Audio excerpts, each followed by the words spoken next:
guerra contemporânea. E para isso, de início, eu vou prestar as grandes palavras, não é? Talvez o mais brilhante poeta socialista de todos os tempos, Bertolt Brecht, que é autor dos mais significativos versos sobre a condição humana relacionada ao fenômeno da guerra. Nos diz Brecht: vosso tanque general é um carro forte, derruba uma floresta e esmaga 100 homens, mas tem um defeito, precisa de um motorista. O vosso bombardeio general é poderoso, voa mais depressa que a tempestade e transporta mais carga que um elefante, mas tem um defeito, precisa de um piloto. O homem, meu general, é muito útil, sabe voar e sabe matar, mas tem um defeito, sabe pensar, não é? E é como o homem pode ser pensado em meio à barbárie das guerras, por meio da poesia. Talvez seja a forma mais próxima de expressar a condição humana, não é? Em relação à experiência de vida no contexto da guerra. Porque a sociologia tentou, mas não conseguiu tipificar os componentes da barbárie, não é? Reduzir a esquemas explicativos a barbárie radicalizada, por exemplo, o Holocausto, os genocídios em tempos de guerra. Portanto, recorrer a esquemas explicativos de cunho racional, quando a própria razão perde suas referências, quando não pode mais quantificar a quantidade nem a qualidade das mortes assistidas nesses eventos. Então vejam, uma experiência vivida no contexto das guerras nos lembra Primo Levi, antes de ter cometido o suicídio, aquele que sobreviveu a Auschwitz, mas não sobreviveu ao peso das recordações da barbárie, que o resgate dessa experiência vivida é impossível.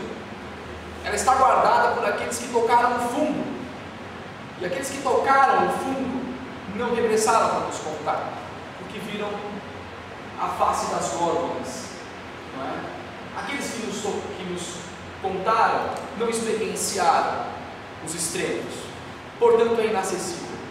Talvez a arte, pelo seu potencial de chegar às profundezas da condição humana, atravessando os mecanismos racionais, lógicos e dedutivos, não é? Nos aproxime mais dessa experiência vivida. Não é à toa que tanto Brecht como Primo Levi foram motabilizados pela poesia, não pelos tratados de sociologia. Não que eles não sejam importantes, não é? Mas é importante lembrar, saltarmos à vista que a razão perde suas referências para tratar da barbárie existida em tempos de guerra. Apesar de ser recorrente, serem recorrentes as explicações de cunho científico ou cientificista para tratar especificamente das guerras contemporâneas, mais especificamente Primeira e Segunda Guerra Mundial. O componente da cientificidade radicalizou a barbárie.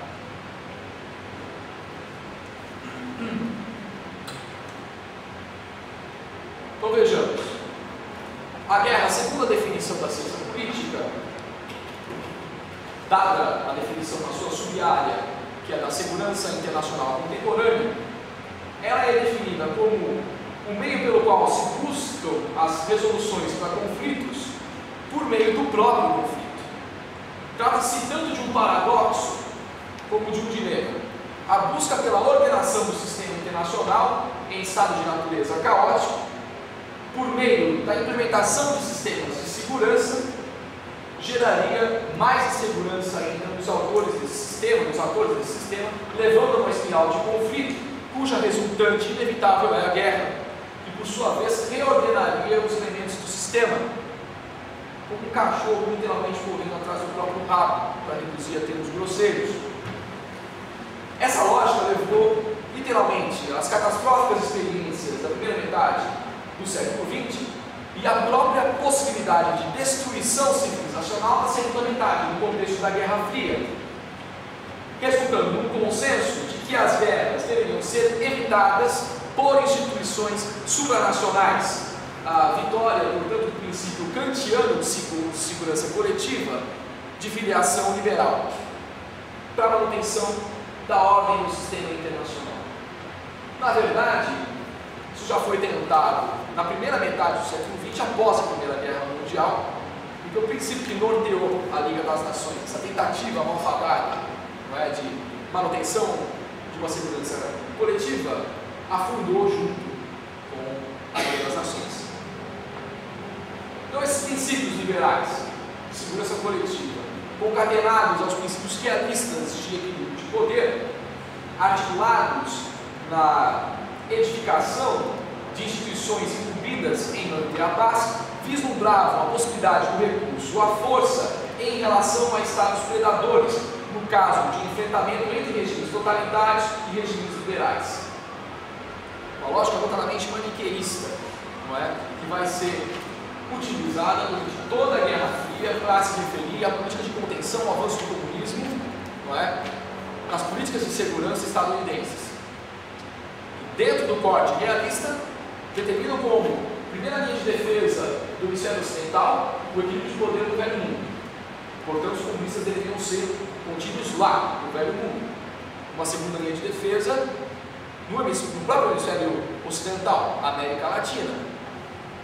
Essa percepção já vem desde a Segunda Guerra Mundial, com o avanço das políticas, da política externa dos Estados Unidos, tanto o hard power, usando aqui as categorias criadas pelo Joseph Nye Jr., paradoxo do poder americano, tanto o hard power, que são as armas mais a economia, quanto o soft power, a indústria cultural, não é?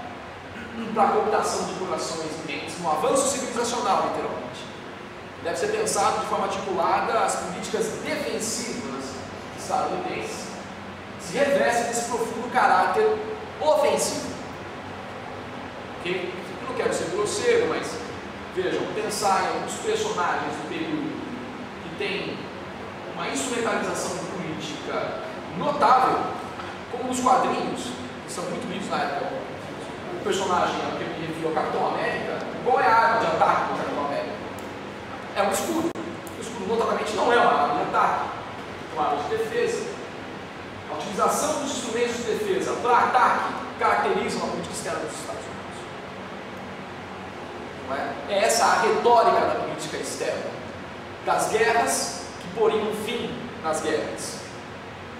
Estamos à espera da guerra final que levaria ao fim da história, que também fica esperando Francisco Fukuyama e vai ficar esperando durante um bom tempo, não é? Tempo de existência na própria vida dele. Porque vejamos, se chegamos ao fim da história, se o capitalismo vai regular a si mesmo por meio das leis de mercado, se Adam Smith está mais certo que o Keynes, por que é que a solução que vem sendo tentada para a crise do sistema financeiro é keynesiana? É a terceira vez que eu digo isso hoje. O capitalismo não se enfrenta hoje com nenhum inimigo. A crise atual do sistema financeiro não tem um socialismo para se bater em frente, o que é técnico para a esquerda. A esquerda que não tem alternativas para a superação dos antagonismos do capital. É pior do que era na Guerra Fria, mas valida a explicação dialética da marcha triática na composição teórica do materialismo histórico de Marx. Dá validade ao poder explicativo ao Marx. Okay? O capitalismo se feita com ele mesmo, com seus próprios antagonismos. O rabo vem atacando o cachorro nesses termos. Okay? O cachorro está bem acuado. Bom, hoje nós nos defrontamos com novos desafios e novos paradigmas. Me refiro aqui à ascensão de atores não estatais, grupos fundamentalistas que instrumentalizam o terror como forma de fazer a guerra, uma nova guerra, então, que tem não só o ambiente urbano como locos de ocorrência, mas uma nova lógica organizacional que não obedece à rigidez da estrutura hierárquica dos exércitos regulares, cujas células são interdependentes. Então não adianta aniquilar uma cadeia de comando e você não desfaz os autores subalternos, porque eles têm autonomia. Então não adianta atacar um Estado. As identidades se elaboraram frente à diáspora globalizada. As identidades são religiosas. Existem perpassando os Estados. As identidades se constroem na luta de classes. Perpassa a questão dos Estados. Então não adianta bombardear o estado mais pobre do mundo, como o Afeganistão, para mudar pedras de lugar. Ok? Então, se trata de um novo sistema internacional que, por sua vez, contradizendo a retórica, tanto liberal quanto realista, ou melhor, neorrealista, não mantém o sistema em equilíbrio, mas ordenado sob a hegemonia de um só ator, os Estados Unidos da América. Hegemonia que deve ser entendida aqui nos termos gramscianos, não é? E que equivaleria a dizer sobre a concentração de recursos materiais e humanos de forma assimétrica na mão de um dos atores do sistema internacional, que faz a balança, utilizando a alegoria aqui dos realistas, né? Pender para um lado. Tudo bem? Por sua vez, Estados Unidos, cuja política externa de princípios liberais é contradita por atuações extremamente unilaterais, gerando ressentimentos dos atores subalternos a esse sistema. E utilizando a própria concepção realista, o equilíbrio de poder resultante, não é, desses ressentimentos, esse antagonismo resulta num equilíbrio precário. A política engendrada por esse ator hegemônico evidencia-se, portanto, como antagônica, e a retórica liberal é vista em contraste com práticas semelhantes aos dos próprios estados totalitários entendidos como predadores, no contexto do realismo clássico.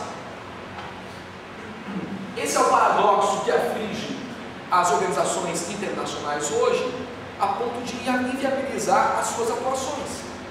Não é um impasse dentro das próprias instituições internacionais, como, por exemplo, o Conselho de Segurança da Organização das Nações Unidas, que não valida a intervenção estadunidense no Iraque de início, mas ela é praticada, e aí?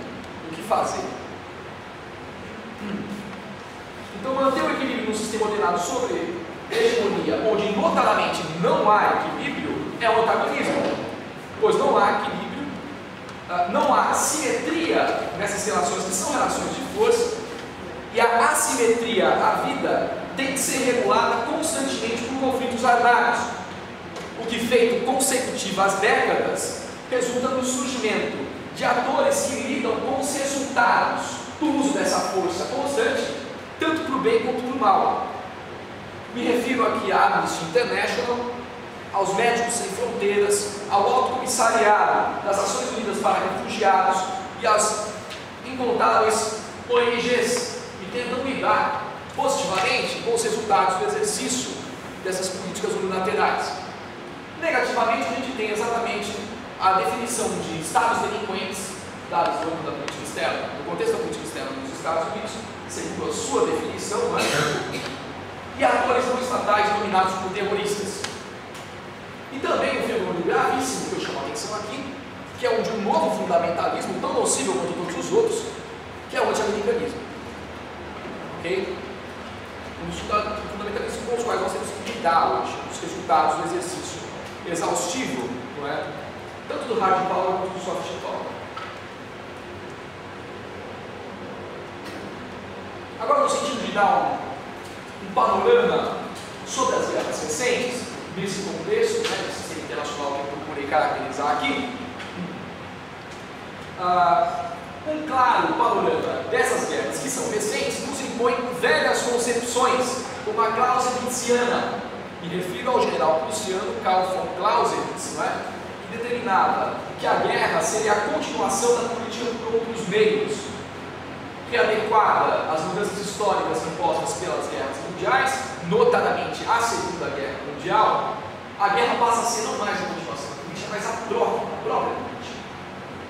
Tem uma espécie de reelaboração da Geopolitik alemã, não é? Que fomentou a política expansionista nazista durante a Segunda Guerra, com a teoria do espaço vital de Hatzel, relida pela hegemonia estadunidense, no assentamento desse modelo hegemônico e nas políticas de expansão de capitais engendradas a partir dali, no novo contexto de mundo bipolarizado, onde o inimigo era o comunismo, não é? E a velha visão realista, mackinderiana, relida pelo Nicholas Spiegelman, a geopolítica estadunidense, vão compor as políticas de contenção, a expansão do comunismo no mundo. Resultado disso, por exemplo, a guerra do Vietnã e a barbárie ali assistida. Não é? Para falar de tolerância nesse contexto, a Escola das Américas, que ensinava métodos de tortura aos oficiais latino-americanos na defesa das ditaduras que varreram a América Latina em violência, expressão máxima de tolerância durante esse período. Também o Plano Condor, idealizado por Henry Kissinger,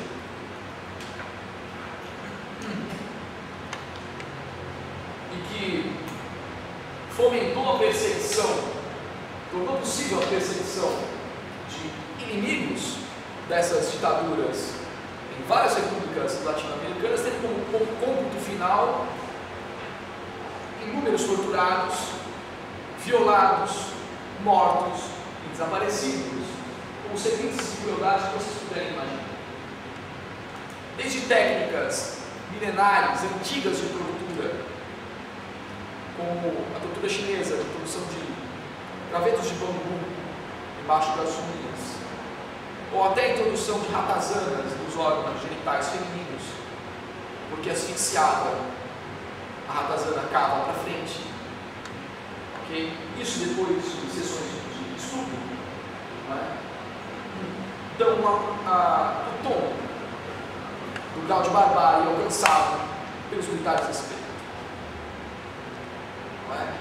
Lamentavelmente, o criminoso de guerra Henry Kissinger, que responde pela justiça internacional por vários crimes, inclusive o massacre de Timor-Leste, e também pelo desaparecimento de jovens chilenos durante uma das mais violentas ditaduras da América Latina. Ele não comparece à justiça internacional para dar esclarecimentos, mas se pagam 60 mil dólares, desculpa, 60 mil reais, ele comparece para dar palestras.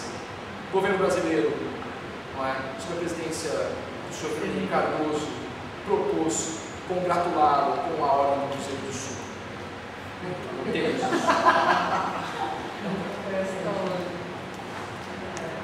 Vejamos, para dois professores muito importantes, Seymour Melman e John Sachs Fernandes, esse último da UNAM, no México, o período da Segunda Guerra Mundial, ele é o marco não só do assentamento da hegemonia estadunidense, da sua consolidação, mas a consolidação de um modelo econômico, não é, que dá vazão, que possibilita essa hegemonia através da militarização do seu parque industrial. Os dois autores chamam a atenção para o fato de que os Estados Unidos não desmilitarizaram nem sua economia, nem sua política após a Segunda Guerra, resultando numa sociedade militarizada, onde a guerra é parte constitutiva da própria cultura hoje. Então, o estabelecimento de uma cultura militarizada e, por decorrência notadamente intolerante, leva a inevitáveis distorções. Primeiro, a percepção da guerra como instrumento da paz. Na verdade não há muito de novo nisso, a referência é romana, se vis pacem para bellum, se quiseres a paz, prepara-te para a guerra. Eu li isso no muro de um batalhão de infantaria em Campinas, do latim. Tem que ser traduzido no próprio muro, é óbvio, né? Então nós temos sociedades militarizadas num sistema internacional submetido pela força e tendo que ser regulado constantemente por intervenções armadas. Então, o mecanismo de retroalimentação, que tem uma motriz geracional econômica, não é? Se refere à retroalimentação de um sistema econômico para dar vazão à produção industrial. Não é uma explicação unicausal, engessada pelo marxismo, de forma alguma. Não é uma verificação empírica. Estão lá os dados, os dois professores, não é, demonstraram no conjunto da sua obra. Então temos, para essas sociedades, uma partilhada cultura de guerra do palco real, dos conflitos armados, onde a intolerância tem contornos nítidos, há simulações em plataformas de PlayStation, para crianças.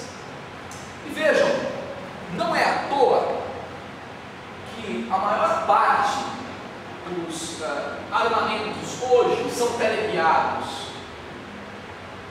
E o humano, que aniquila o humano, é mediado pela máquina. Ele não fecha a mira no humano com o instrumento, senão por meio de um monitor. São exatamente os recursos necessários à desumanização do outro. No final das contas, o motriz geracional de toda e qualquer intolerância. Não se trata do algoz do desumano, não é ele o desumano. Isso para dizer, duramente os nazistas não eram desumanos. Eles tiravam do outro a humanidade. Eles arrancaram do outro a humanidade. O outro é bestializado, como se diz. Não é? Ele não tem existência social. Não só a vítima é crucificada, o próprio militar que engendra as barbáries precisa ser deshumanizado. Por isso ele é reduzido a números. E por isso a desumanização em contexto de guerra é um caminho de mão dupla. Não é? Mas o Brecht nos aponta um caminho esperançoso. Ele nos diz: o homem é humano. Essa é a fé que comungam os filiados às mesmas causas a que estava filiado o Brecht. Não é? Ainda que coisificado pela indústria cultural, nos termos propostos pela Escola de Frankfurt, a brilhante Escola de Frankfurt, no qual eu recomendo vivamente a leitura do Fromm. O Erich Fromm tem um capítulo fantástico na obra da Liberdade, uma das suas maiores obras, que é a psicologia do nazismo, que trata exatamente desse processo de desumanização. Mas ainda assim nós persistimos. Nossa condição não se dobra. Ok? Ainda que algozes das mais terríveis barbáries, o humano persiste. Ele tem que lidar consigo mesmo, deitar a cabeça no travesseiro, porque não se foge de si mesmo o tempo todo, nem a vida toda. Uma hora a gente se defronta com o nosso maior inimigo. Somos nós mesmos. Não é nenhum ser espiritual de existência abstrata, não é o outro que recebe a carga de frustrações de recalcamento daquilo que eu não pude ser, de como eu queria ter sido e não fui. O eterno judeu. Isso nos diz o brilhante ensaísta de teatro Arthur Miller, uma peça, duvido muito que seja traduzida para português, Incidente a Vichy, onde ele diz, por meio de um personagem chamado Leduc, não é? Todos têm o seu judeu. Até os judeus têm os seus judeus, nos dizer. E a maior parte da humanidade está condenada por conta da sua origem. Não é? Quem é o outro do alemão? Na Segunda Guerra, o judeu, o eslavo. Hoje são os turcos. Quem é o outro dos franceses? Por que é que chama Marine Le Pen, da Frente Nacional Francesa, que quase venceu as eleições presidenciais na França? Não ter pego as últimas eleições. Por que é que ele nos diz que não se deve torcer? Nos diz não, diz para os franceses que não devem torcer para a seleção francesa de futebol, porque não há franceses, são negros. Sendo afrodescendentes, não são puramente franceses. Então quem são o outro?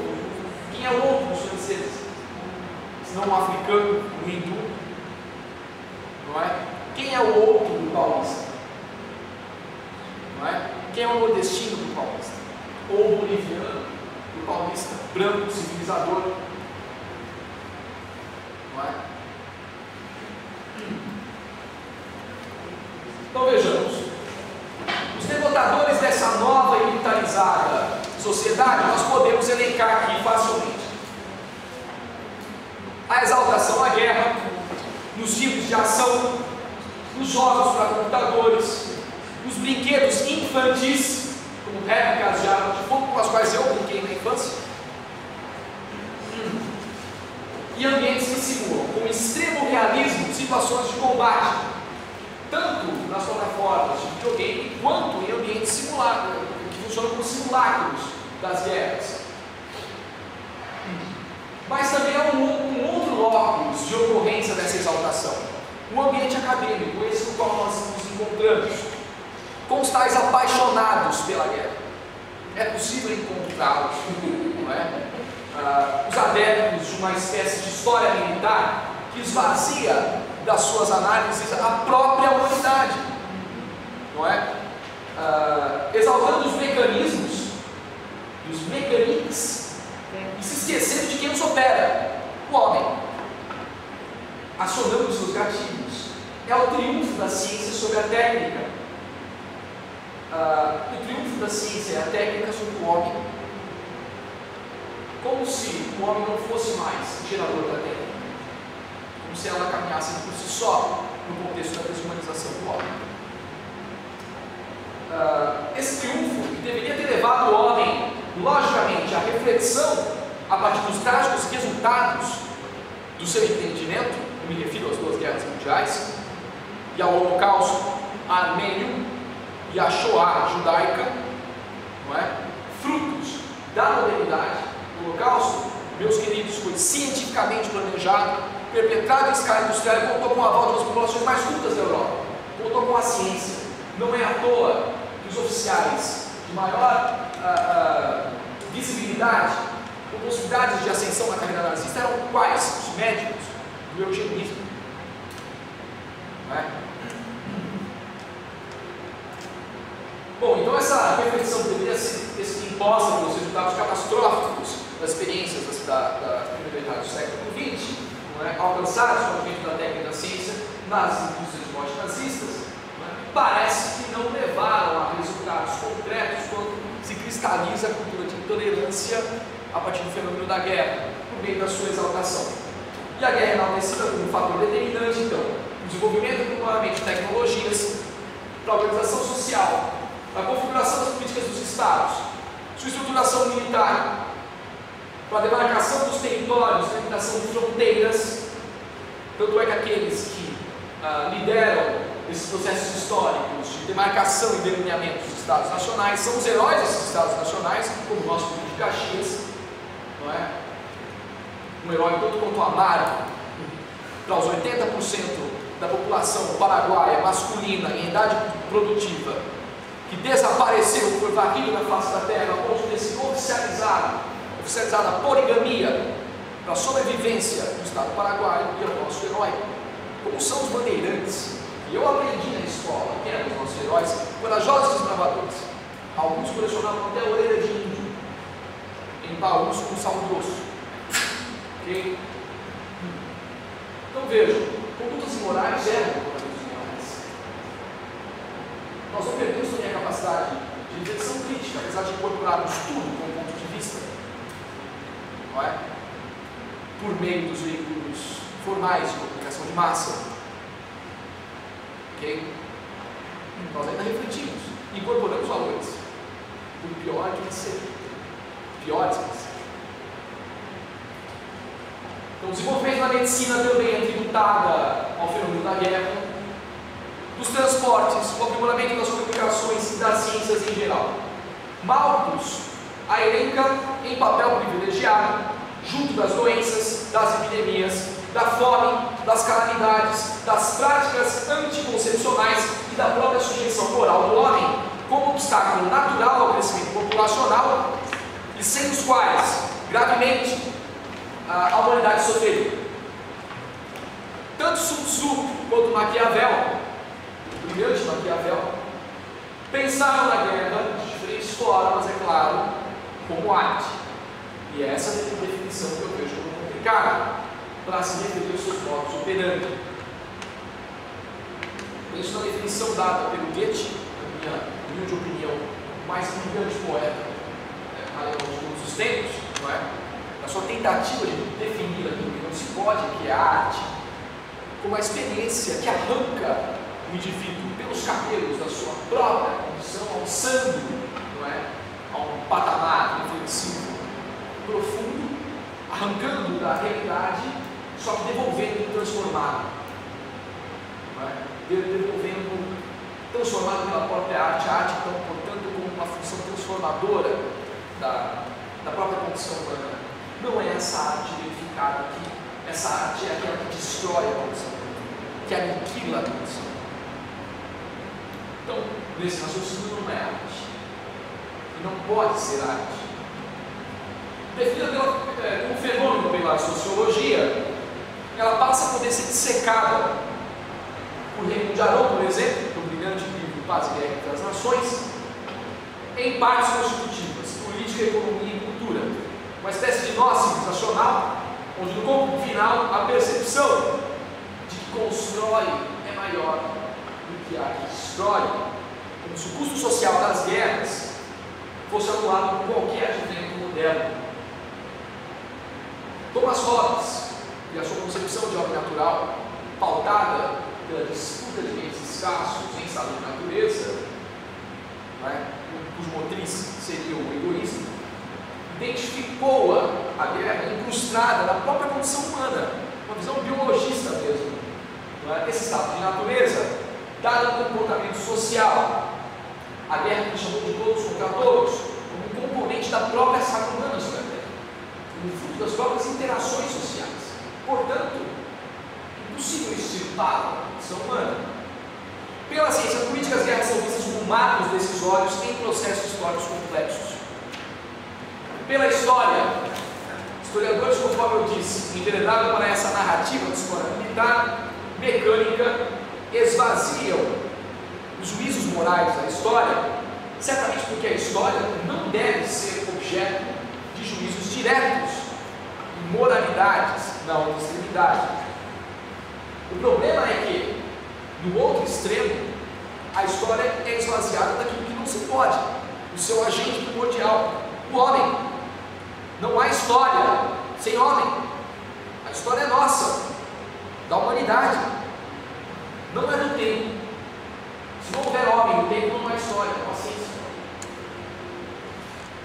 Quando a técnica se cria e se recria pela própria técnica, o homem é, conforme eu disse, aniquilado por ela. Uma proposta de interpretação é de que se trata de conflitos armados, essa é a minha proposta, dados em arenas onde perecem não só exércitos profissionais, mas civis mortos, desabrigados, deslocados, violentados. Implica, portanto, custos sociais pela sua existência e qualquer melhoramento decorrente das guerras desface diante da barbárie ou localizada ou generalizada a dos holocaustos. Contudo, o mérito buscado na guerra continua sendo a astúcia da geopolítica das manobras de diplomacia ou da geoestratégia dos movimentos de guerra. E não passa disso, inclusive nas mesas de RPG. Minha proposta para essa linha de pesquisa, para essa mesa de extensão, é o exercício de uma reflexão crítica sobre o poder destrutivo que nelas são lideradas e sobre a capacidade de resistir e sobreviver frente a esses poderes. Então, incorpora a esperança percebida no teste. Esperança na condição humana, fé no divino. A guerra é um fenômeno complexo, eu reconheço, um nexo de várias motivações econômicas, políticas e culturais articuladas, mas que invariavelmente opõem forças antagônicas, dominantes, as classes privilegiadas, dominadas, classes subalternas, com nexos causais, portanto, luta de classes, etnicidade, ideologia, religiosidade e cultura. Dentre eles, nos apropriaremos nessa breve análise do fenômeno da intolerância frente às diferenças étnicas e religiosas articuladas com fatores econômicos e político-ideológicos que resultaram na eclosão dos embates de maior vulto do século XX, as duas guerras mundiais, as duas maiores hecatombes da nossa história recente, o Holocausto Armênio, a Primeira Guerra, esse que não foi reconhecido até hoje pelos turcos, e a Shoah judaica, interpretada pelos nazistas.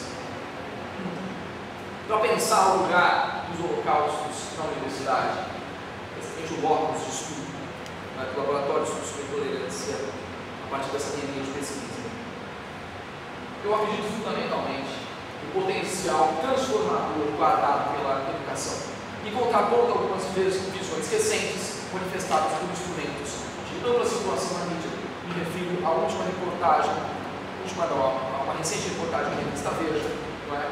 Onde Paulo Freire é reduzido à condição de indivíduo que nada contribuiu para a civilização ocidental.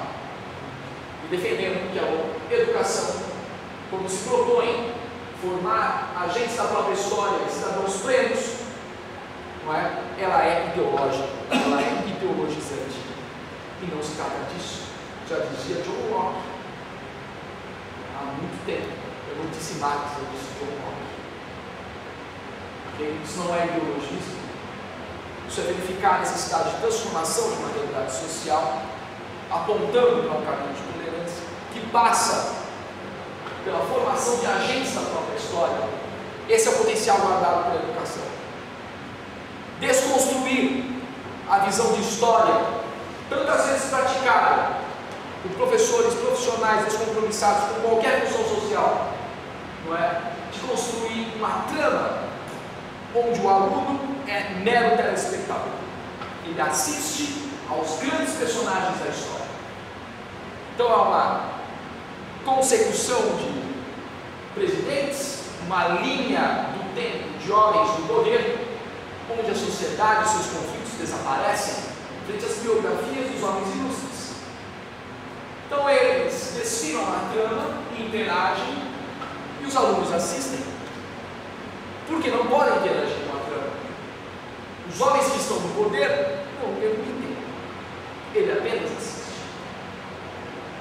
Então eu não estou ideologizando a história quando eu defendo que esse aluno deve ser arrancado da condição de telespectador e trazido para a trama. Ele é ator do processo histórico, ele interage com a história, ele constrói a história, não é?